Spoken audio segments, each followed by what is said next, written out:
জীবনের সবচেয়ে কষ্টের অনুভূতি হল যখন তুমি কারো জন্য নিজের সেরাটা দাও, কিন্তু সেই মানুষটাই তোমার মূল্য বোঝে না। তুমি সময় দাও, গুরুত্ব দাও, ভালোবাসা দাও, তবুও যদি তোমাকে স্বাভাবিক ধরে নেওয়া হয়, তোমার উপস্থিতিকে তুচ্ছ করা হয়, তাহলে বুঝতে হবে তুমি ভুল জায়গায় দাঁড়িয়ে আছো। সবাই তোমার কদর করবে এটা আশা করা ভুল, কারণ মানুষের চোখে তোমার মূল্য নির্ভর করে তাদের মানসিকতা আর উপলব্ধির উপর। যারা নিজেরাই ভেতরে ফাঁকা, তারা কখনোই অন্যের গভীরতা বুঝতে পারে না। বারবার নিজেকে প্রমাণ করতে যাওয়াটা আত্মসম্মানের ক্ষতি। কারো ভালোবাসা বা সম্মান ভিক্ষা করে নিতে হয় না। যেখানে তোমাকে বুঝতে চাইবে, সেখানে তোমার নীরবতাও মূল্য পাবে। আর যেখানে বুঝতে চাইবে না, সেখানে হাজার শব্দ বলেও কোনো লাভ নেই। তাই কেউ কদর না করলে চুপচাপ সরে যাও। রাগ করে নয়, প্রতিশোধ নিয়ে নয়, নিজের সম্মান বাঁচিয়ে, নিজের মানসিক শান্তিকে অগ্রাধিকার দিয়ে। কারণ কখনো কখনো চুপচাপ দূরে সরে যাওয়াই সবচেয়ে শক্ত সিদ্ধান্ত, সবচেয়ে বড় জবাব, সবচেয়ে গভীর আত্মসম্মান। বারবার নিজেকে প্রমাণ করতে যেও না। তোমার মূল্য বোঝাতে যদি প্রতিবার নতুন করে যুক্তি দিতে হয়, তাহলে সমস্যা তোমার নয়, সমস্যা তাদের দৃষ্টিভঙ্গিতে। যেখানে মানুষ তোমাকে সত্যিই বুঝতে চায়, সেখানে একবার বললেই তারা অনুভব করবে। কিন্তু যেখানে ইচ্ছে করেই ভুল বোঝা হয়, সেখানে হাজার ব্যাখ্যা দিলেও সন্দেহই বাড়বে। কারো কাছে নিজের গুরুত্ব প্রমাণ করতে করতে একসময় তুমি নিজেকেই ছোট করে ফেলবে। মনে রেখো, তোমার কাজ নিজেকে প্রমাণ করা নয়, নিজেকে সঠিক জায়গায় রাখা। আত্মসম্মান সবার আগে।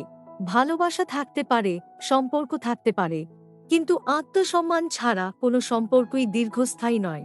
যেখানে তোমাকে ছোট করা হয়, তোমার অনুভূতিকে গুরুত্ব দেওয়া হয় না, সেখানে চুপ করে সহ্য করা মহত্ব নয়, দুর্বলতা। নিজেকে হারিয়ে কাউকে ধরে রাখার চেষ্টা কখনোই সফল হয় না। কারণ যে মানুষ তোমার সম্মান রক্ষা করে না, সে কখনোই তোমার হৃদয় রক্ষা করবে না। মনে রেখো, তুমি কাউকে পেতে গিয়ে নিজেকে হারানোর জন্য জন্মাওনি। নিজের মর্যাদা বাঁচিয়ে রাখাই তোমার প্রথম দায়িত্ব। অবহেলা কখনো ছোট বিষয় নয়। প্রথমে অবহেলাটা ছোট মনে হয়, একটু দেরিতে রিপ্লাই, কথার মাঝখানে গুরুত্ব না দেওয়া, তোমার অনুভূতিকে হালকা করে দেখা। কিন্তু এই ছোট ছোট অবহেলাই ধীরে ধীরে বড় দূরত্ব তৈরি করে। যেখানে তোমার উপস্থিতি বা অনুপস্থিতি কারো মনে কোনো পার্থক্য আনে না, সেখানে নিজেকে জোর করে রাখার মানে নেই। মনে রেখো, ভালোবাসা কমে যাওয়ার শব্দ শোনা যায় না, কিন্তু আচরণে তার ছাপ স্পষ্ট দেখা যায়। আর সেই পরিবর্তনগুলো বুঝতে পারাই পরিপক্কতা। নীরবতাই অনেক সময় সবচেয়ে শক্ত উত্তর। সব প্রশ্নের জবাব শব্দ দিয়ে দিতে হয় না। কখনো কখনো চুপ থাকা, তর্ক না করা, নিজেকে সরিয়ে নেওয়াই সবচেয়ে বড় বার্তা। যেখানে বারবার বোঝাতে হয়, সেখানে বোঝার ইচ্ছাই নেই। আর যেখানে ইচ্ছা নেই, সেখানে যুক্তি শুধু সময় নষ্ট করে। নীরব প্রস্থান দুর্বলতা নয়, এটা আত্মসম্মানের ঘোষণা। কারণ তুমি ঝগড়া করতে নয়, নিজের শান্তি বাঁচাতে সরে যাচ্ছ।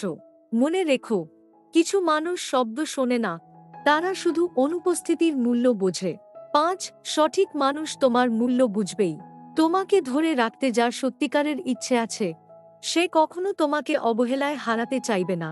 সে তোমার কথার ভেতরের কষ্ট বুঝবে, তোমার নীরবতার কারণও অনুভব করবে। ভুল মানুষ তোমাকে সন্দেহ দেবে, ঠিক মানুষ তোমাকে নিরাপত্তা দেবে।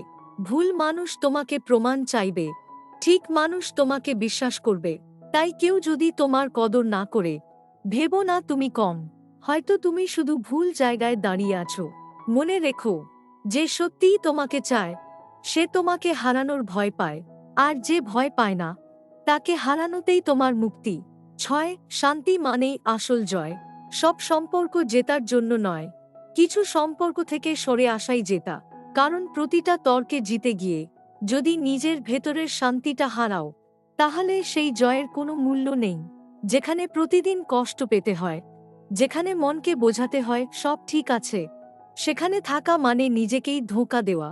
শান্তি মানে পালিয়ে যাওয়া নয়, শান্তি মানে বুঝে নেওয়া কোন জায়গায় লড়াই করতে হয় আর কোন জায়গায় সম্মান নিয়ে সরে যেতে হয়। মনে রেখো, তোমার মানসিক শান্তিই তোমার সবচেয়ে বড় সম্পদ।